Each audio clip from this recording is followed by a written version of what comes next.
the incidents in our life, as you're recalling, please relive how you cognized and responded to those incidents. Shivoham Om Nithyananda Paramashivoham Om Nithyananda Paramashivoham Om Nithyananda Paramashivoham Nithyananda Paramashivoham Om Nithyananda Paramashivoham Om Nithyananda Paramashivoham Om Nithyananda Paramashivoham Om Nithyananda Paramashivoham Om Nithyananda Paramashivoham Om Nithyananda Paramashivoham Om Nithyananda Paramashivoham Om Nithyananda Paramashivoham Om Nithyananda Paramashivoham Om Nithyananda Paramashivoham Om Nithyananda Paramashivoham Om Nithyananda Paramashivoham Om Nithyananda Paramashivoham Om Nithyananda Paramashivoham Om Nithyananda Paramashivoham Om Nithyananda Paramashivoham Om Nithyananda Paramashivoham Om Nithyananda Paramashivoham Om Nithyananda.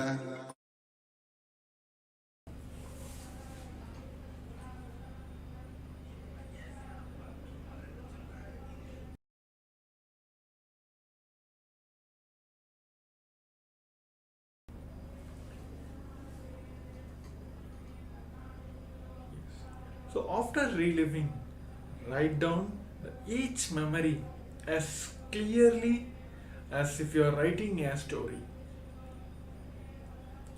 Whatever the incidents you remembered and relived, please write down each memory as clearly as if you are writing a story.